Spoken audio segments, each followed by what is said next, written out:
Salut à tous, aujourd'hui revue du Squape X de Statqualm.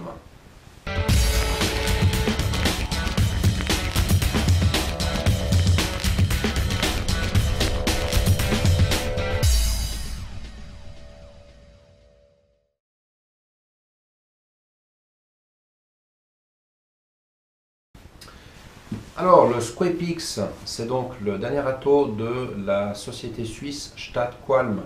Vous allez voir en détail, c'est un atomiseur qui renferme pas mal d'innovations dans la partie basse, avec entre autres un système de verrouillage, fermeture-ouverture, qui est vraiment innovant, qui est vraiment sympa.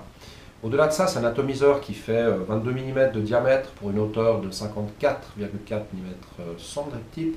Il a une contenance de 4 ml et il coûte 149 francs. Cet atomiseur me vient de la boutique Vapored à Genève. J'en profite pour remercier chaleureusement Sandro qui tient cette boutique. C'est vraiment une super boutique. Il y a vraiment un choix énorme de matériel débutant, confirmé. Il y a un super choix de jus. Vraiment, si vous ne connaissez pas Vapored, allez y faire un saut. Si vous avez des amis qui veulent commencer la e-cigarette, envoyez-les chez Vapored. Il y aura toujours les bons conseils pour le bon matériel. Vraiment super top. Donc, on va passer en gros plan pour voir en détail cette bestiole. Et vous allez voir que techniquement, c'est pas mal du tout. Le Squape nous arrive dans cette jolie boîte. Voilà. Il y a un mode d'emploi qui est en allemand et en anglais. Très bien fait, hein. On voit bien toutes les parties d'atomiseur. C'est un atomiseur qui a pas mal de pièces quand même.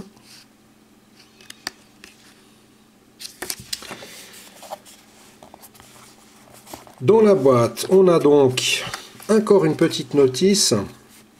En fait, alors là, elle est aussi pareil en anglais, en allemand. C'est la notice qui indique juste une petite chose à faire en fait avant d'assembler l'atomiseur. Hein.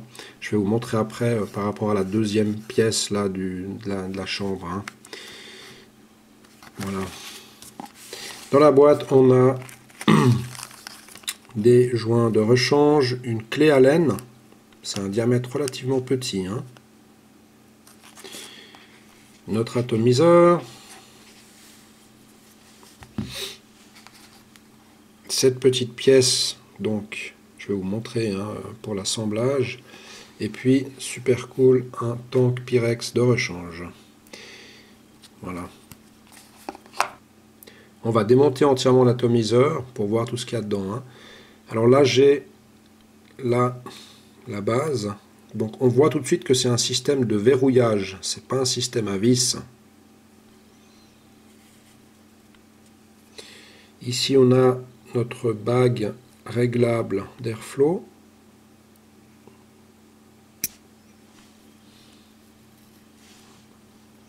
Ensuite le drip tip 510, hein, ce qui fait qu'on peut mettre n'importe quel drip tip, ça c'est sympa. Voilà, donc là c'est pour le remplissage après, très pratique. Pour changer la vitre ou pour nettoyer l'atomiseur, il faut démonter cette rondelle. Alors le meilleur moyen c'est la pince céramique.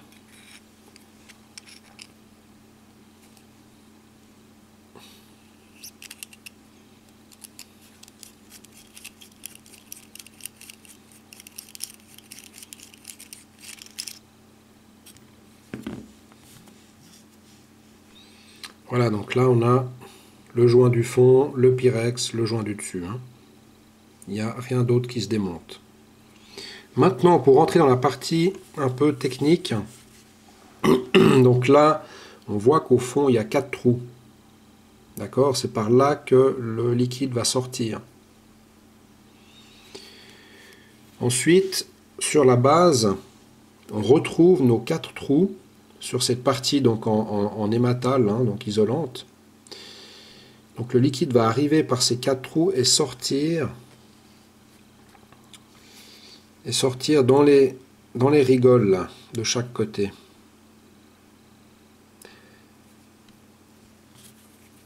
C'est pour ça que donc, le liquide rentre par ces trous là, il sort ici dans les rigoles. C'est pour ça que quand on met le coton, il faut bien mettre le coton contre ces parties de chaque côté là. Ça c'est la deuxième partie donc de la chambre en ématal qui vient comme ça. Toujours nos fameux 4 trous hein, qui correspondent en dessous. Donc ça veut dire que le liquide va faire tout ce trajet par les trous pour arriver au fond. Hein. Nos 2 airflows. Voilà. Ce qui va se passer quand on va le monter, j'ai volontairement pas remis la bague d'airflow, hein, c'est pour vous le montrer. Donc ce qui va se passer quand on va le remonter, alors il rentre que dans une position, hein, voilà. Là, il faut aller jusqu'au clic. Alors au début, quand il est neuf, on a l'impression qu'on est au bout, mais il n'y a pas eu ce clic. Donc n'hésitez pas à tester en enlevant la bague. Et là, on voit tout de suite si on est au fond ou pas. Là, on voit qu'on est ouvert. Donc ça veut dire que les trous à l'intérieur sont exactement positionnés par rapport aux trous qu'on voit ici. Donc on est ouvert. On le voit aussi parce que les airflows sont ouverts. Hein. Du coup, le liquide traverse jusqu'au coton. Ensuite, la position au milieu, bah, c'est ce qui nous permet de démonter. Et là, on voit que la deuxième partie en ématal est restée au fond. C'est normal. L'avantage aussi, c'est que maintenant, mes trous, là, ils sont plus en face des 4 trous de ce côté. Ce qui fait que, même si je démonte, si j'ouvre mon atteau dans ce sens-là, le jus ne va pas couler. Donc c'est assez bien fichu. Donc là, dans notre pièce qui reste au fond. Ensuite, alors, l'autre position de l'autre côté, c'est fermé. Donc là, l'arrivée de jus est fermée, les airflows sont fermés. Ok, alors avant de passer au montage des coils, je vais juste refermer tout ça.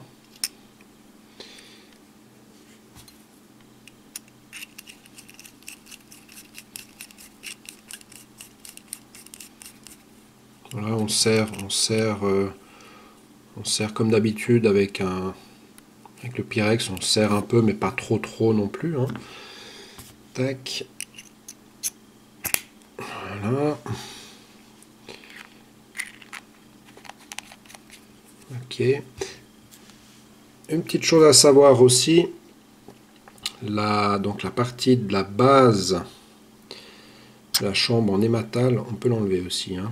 Ça permet aussi de nettoyer, d'enlever le liquide qui serait venu un peu entre deux là. Voilà. Alors on va commencer notre montage.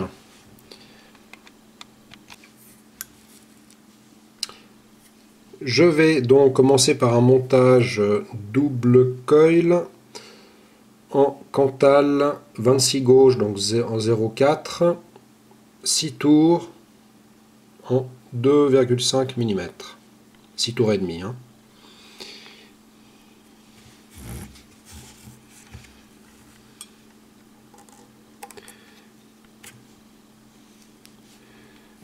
On sait un petit peu de l'horlogerie. C'est un plateau de travail qui est quand même assez petit, assez fin.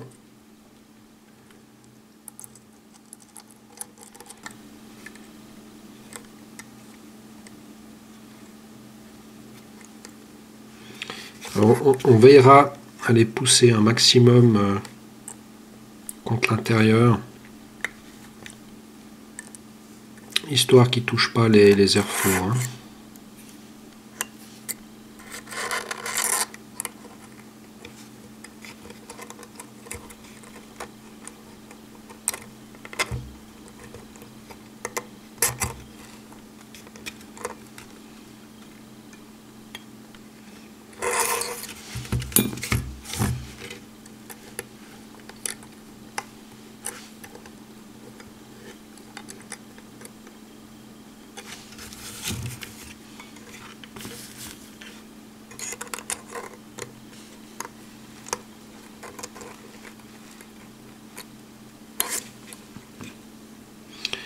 Ok.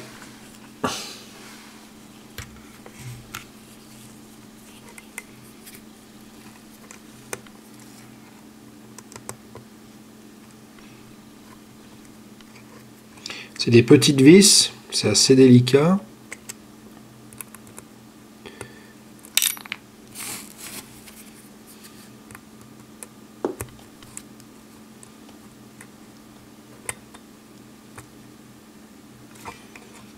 Voilà.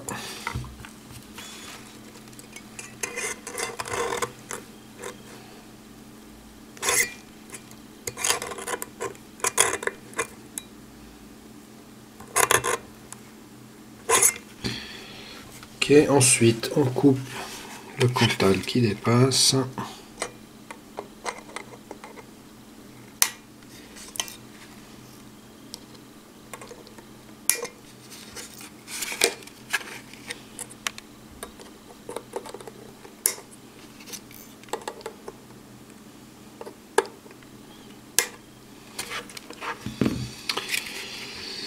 On ajuste le tout.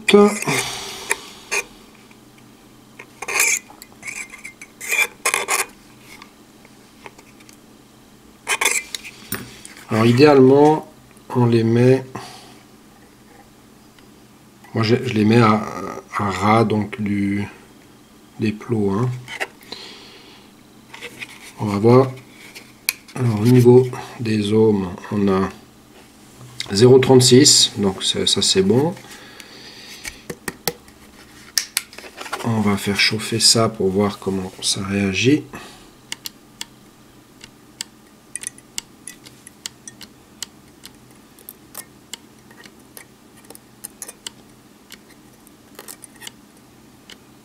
Voilà.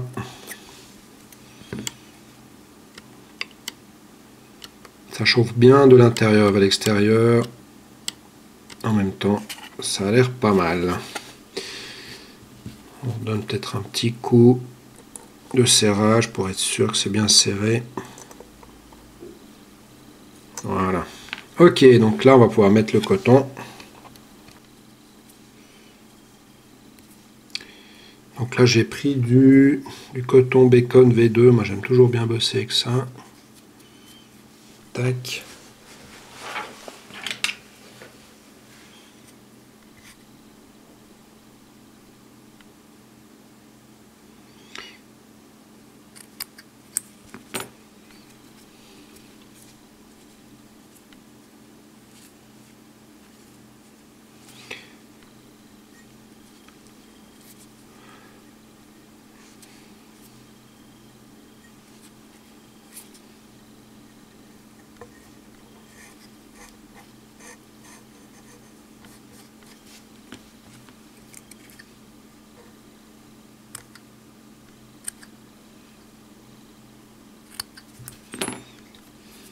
Ok. Donc si vous le faites en double coil, il n'y a pas besoin de laisser beaucoup de chaque côté parce qu'on va juste les replier dessous hein, contre les extérieurs. Là. Par contre en simple, vous pouvez laisser quelques millimètres de plus pour pouvoir venir combler l'espace où il n'y a pas le deuxième coil. Hein.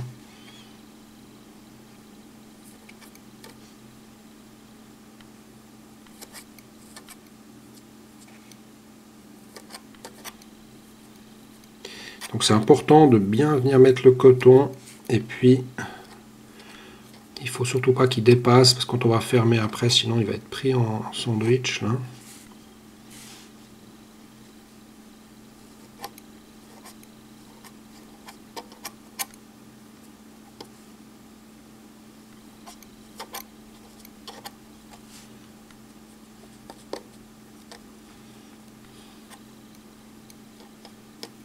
Voilà, on a un truc comme ça qui a l'air pas mal du tout. Alors maintenant on va mettre notre liquide.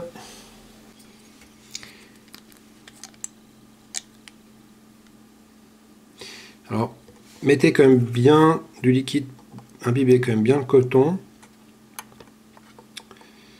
Pour la simple et bonne raison que vous verrez quand on fait le plein, il faut quand même un certain temps surtout la première fois, hein, à sec.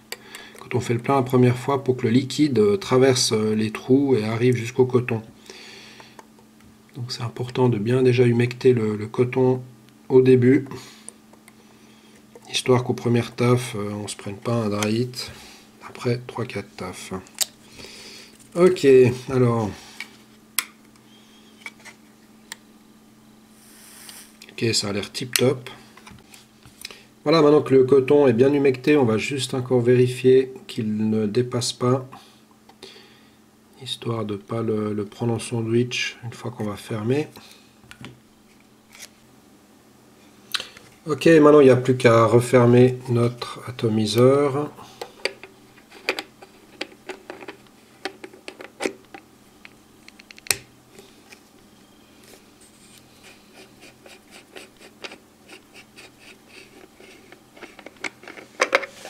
Ok.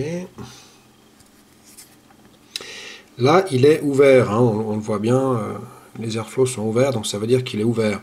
Donc maintenant, je vais le verrouiller en fermé jusqu'au clic. Donc là, et on voit que les airflows sont maintenant fermés. Ok, alors maintenant on va pouvoir remplir notre atomiseur.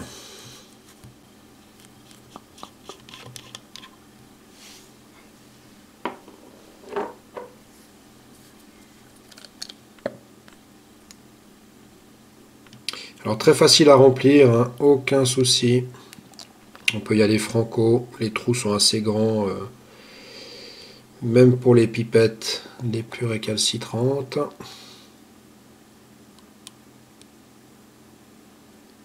Voilà.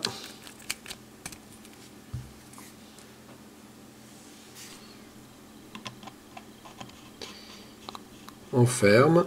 Là, on a entendu, hein, les bulles de surpression. Voilà.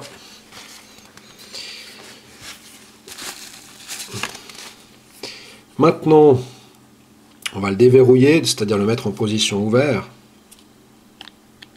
jusqu'au clic. Et là, on voit qu'effectivement, nos airflows sont ouverts. Et il n'y a plus qu'à tester. Ok, alors là, pour tester notre double coil, je vais le mettre à 40 watts. Et on va voir ce que ça donne.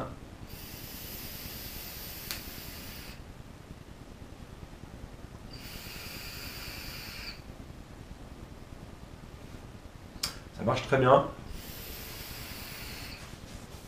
Et puis, alors là, je suis en double coil, donc c'est une vape assez chaude, hein, ça chauffe quand même un tout petit peu, mais pas beaucoup.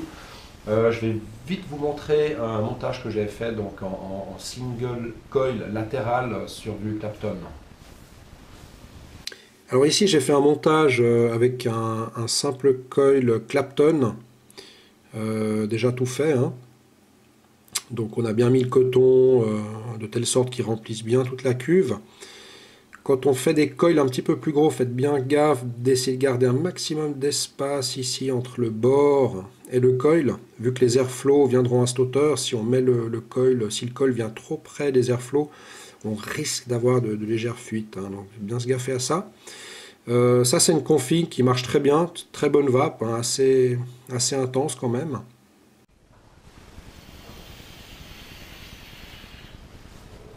Voilou. Le Squape X, donc vraiment une belle surprise. C'est vraiment un bel engin, ça fait une semaine que je le teste, j'ai pas eu la moindre fuite. Je me suis fait plaisir avec pas mal de petits montages différents. On peut vraiment varier de la vape légère à la vape plus costaud, plus chaude. C'est un ato qui est assez aérien, hein, qui est plus aérien qu'un Hurricane ou un Typhoon, avec pas mal de possibilités de réglage dans l'airflow ici, hein. On peut partir vraiment de très serré à relativement aérien avec les deux ouverts de chaque côté. On peut mettre aussi un seul airflow, hein, on a le choix si on fait un montage simple coil. Donc pour les points positifs, alors la qualité de fabrication est absolument incroyable, c'est hyper bien fait, c'est vraiment c'est du matériau de qualité, mais on a vu même les deux plots plaqués or à l'intérieur. C'est vraiment impressionnant, ça marche très très bien, ça s'emboîte très bien, ça se visse très bien, c'est parfait. C'est vraiment un sans faute de STAT Qualm pour ça. On sait pourquoi on paye 150 balles, hein. En plus, il y a tous les spares qui vont bien, c'est vraiment une belle boîte, tout est livré nickel, impeccable, des petits modes d'emploi qui vont bien. Le système de verrouillage, alors ça c'est vraiment sympa, et puis là, vous voyez, on voit en plus, ça ne coule pas. Ça c'est vraiment génial, c'est bravo. Donc voilà, ce qui se casse, c'est qu'on a un accès au plateau qui est immédiat, sans risquer de mettre du jus partout. Donc ça c'est vraiment superbe, magnifique. La polyvalence, donc, comme je l'ai dit, hein, on peut faire pas mal de types de montages différents, dual coil, simple coil, en latéral ou central entre les deux plots. Attention toutefois à le mettre un peu de biais pour éviter que les cotons viennent devant les airflows, hein. Les points un peu négatifs, pas vraiment des points négatifs, mais des choses quand même à relever. La bague d'airflow, pas toujours, là je viens de nettoyer, donc ça va bien, mais après quelques jours, ben, elle bouge un petit peu plus facilement, puis des fois ben, on se retrouve avec les airflows qui étaient fermés, bon, quand même bien méchant, on met en place, ok. Comme je l'ai dit avant, c'est un plateau qui est relativement petit, donc ça permet quand même de faire pas mal de montage, mais on ne peut pas faire du gros montage, hein. Clapton, on y arrive, mais on ne va pas pouvoir mettre des gros Clapton, des gros machins. Ça c'est clair et net que ça ne passera pas. Et puis, il y a pas mal de petites pièces. Pas mal de pièces en général, hein, vous l'avez vu quand on a démonté au début. Alors, ce qui fait que pour des gens comme moi qui nettoyons un peu à fond à chaque changement de liquide ou de coil, voilà, ça fait un petit peu plus de pièces à démonter, à nettoyer, à sécher. Voilà, c'est pas plus embêtant que ça, quoi. Mais enfin, bilan de cet atomiseur, c'est une belle réussite, c'est une belle innovation de StatQualm, hein. Ça fait un moment qu'on attendait un nouveau truc, donc ça y est, ils l'ont sorti. Voilà, bravo, bel engin, Swiss made, donc je le conseille sans autre. Et puis voilà, donc moi je vous dis merci pour avoir suivi cette revue et je vous dis à bientôt. Ciao!